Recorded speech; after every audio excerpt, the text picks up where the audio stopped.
Hello, bienvenue sur notre chaîne YouTube MKD Model. Aujourd'hui nous allons vous donner le top 10 des pays africains les plus dangereux du continent africain en 2022. Mais avant de commencer, nous vous prions de vous abonner et d'activer la cloche de notification pour ne rien rater de nos prochaines vidéos. C'est parti. 9. Burundi, crainte d'une radicalisation de l'opposition. Le Burundi a connu une guerre civile durant 15 ans. Les racines du conflit étaient les mêmes que celles de son voisin rwandais, l'opposition entre les Tutsis et les Hutus. Le cessez-le-feu définitif a été établi avec les forces rebelles Hutus du Front National pour la Libération, FLN, l'ultime groupe encore armé en 2008.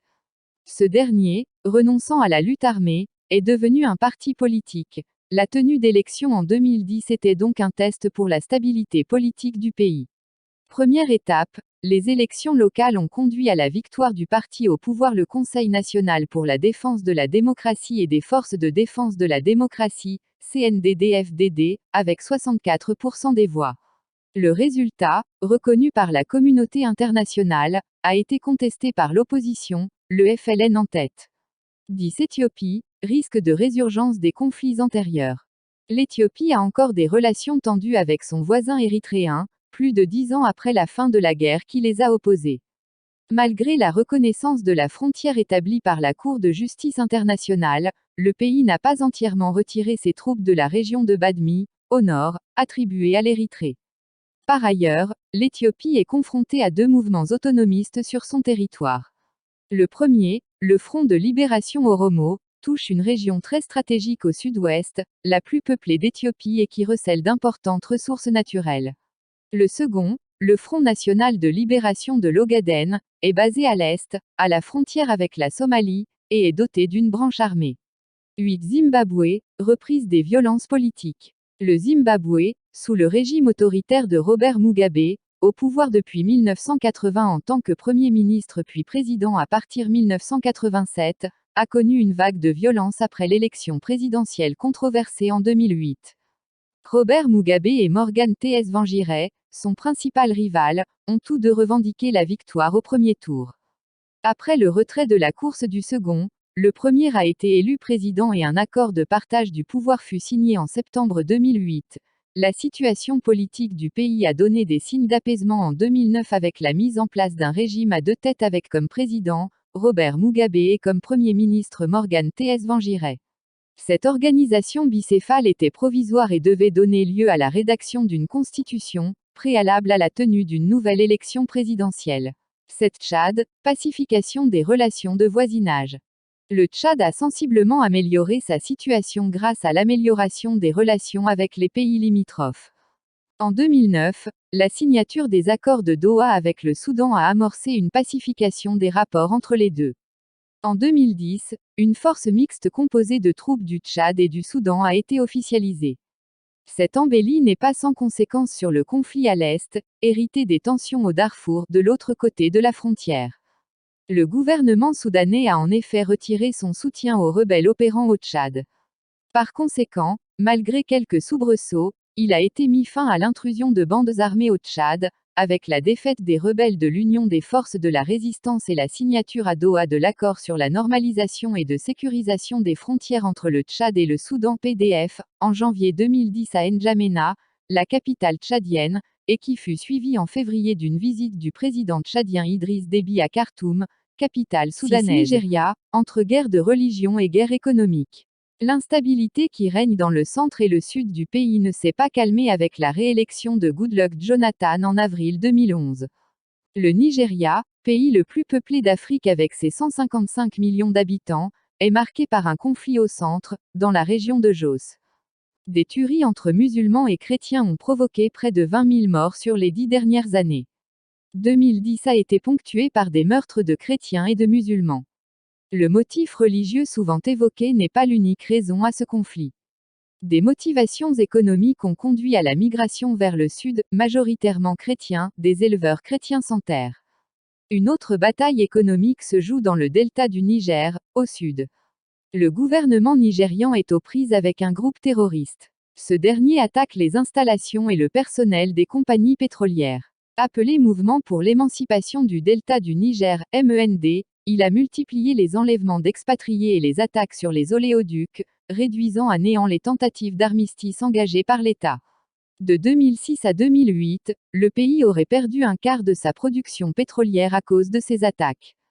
5. Libye. Le printemps arabe tourne à la guerre civile. La Libye est entrée en guerre civile à la suite du soulèvement populaire de février 2011. Les manifestations, inspirées des exemples tunisiens et égyptiens, ont conduit à la chute de l'autorité de Mouammar Kadhafi. Plusieurs responsables du régime ont rejoint l'opposition. Avec un Kadhafi qui s'est évanoui dans la nature, le spectre de la violence demeure permanent. 4. République centrafricaine, une année préélectorale mouvementée. La République centrafricaine est désormais placée dans les 10 pays les plus dangereux au monde. La période 2010-2011 a été marquée par une nouvelle agitation dans plusieurs zones de tension du pays. Un climat dû à la tenue, en janvier 2011, de l'élection présidentielle, qui a vu la réélection de François Bozizé. En 2010, peu de temps après le retrait de la mission de l'ONU, les rebelles de la Convention des Patriotes pour la Justice et la Paix, CPJP, ont attaqué la ville de Birao, finalement reprise par les troupes gouvernementales aidées de l'armée tchadienne. En juin 2011, un accord de cessez-le-feu a été signé entre le gouvernement centrafricain et le CPJP. Autre terrain sensible, le sud-est du pays où sévit les troupes de la Lord's Resistance Army, LRA, menée par Joseph Kony, personnage sous le coup d'un mandat d'arrêt international depuis 2005. Ce groupe, des plus violents, est apparu en 1988 en Ouganda et a pris une envergure internationale, occupant également la rez-de-chaussée et le Sud-Soudan. Il s'adonne à des pillages et à des enlèvements de civils. 3. Rez-de-chaussée, l'émergence d'une menace terroriste. La rez-de-chaussée est empoisonnée par l'activité sur les franges de son territoire, de plusieurs groupes armés et terroristes concentrés à l'est du pays. C'est principalement au Kivu, dans la région des Grands Lacs, que la situation s'est envenimée en 2010. Selon The Global Peace Index, le conflit pour la domination régionale et les ressources régionales opposant les forces de l'armée nationale, FARDC, et les forces démocratiques de libération du Rwanda, FDLR, a connu une baisse sensible des tensions. En revanche, de nombreux combats entre les FARDC et le Congrès national pour la défense des peuples, CNDP, de Laurent Nkunda, un ancien militaire Tutsi, ont éclaté en 2010 en dépit de l'accord de cessez-le-feu de 2008. Malgré une tentative d'intégration du CNPD à l'armée régulière et un accord de cessez-le-feu en 2008, ce dernier est régulièrement violé. En 2010, de nombreux combats entre les deux parties ont éclaté. Toujours à l'est, le gouvernement congolais est aux prises avec des rebelles ougandais, les forces démocratiques alliées Armée nationale de libération de l'Ouganda, ADF-NALU.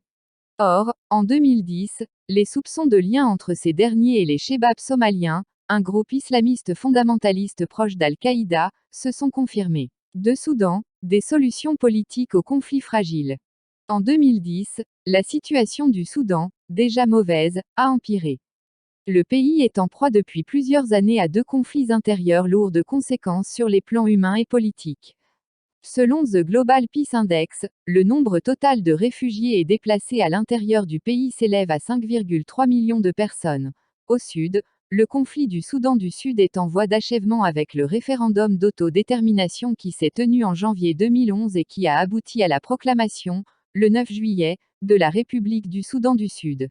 En outre, la situation de la zone d'Abyei, exclue du vote de janvier, reste encore incertaine. 1. La Somalie, 20e année de guerre civile généralisée.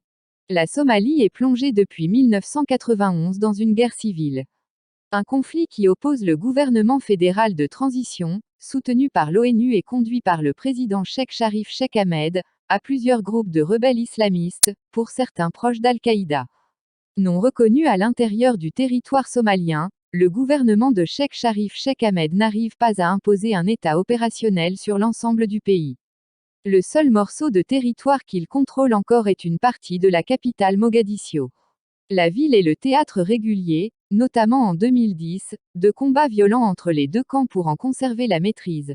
La terreur dans le pays a eu pour conséquence le déplacement de plus de 1,9 million de personnes, soit plus de 20% des Somaliens selon le Haut Commissariat des Nations Unies pour les réfugiés, HCR. Il est difficile d'entrevoir une stabilisation du pays.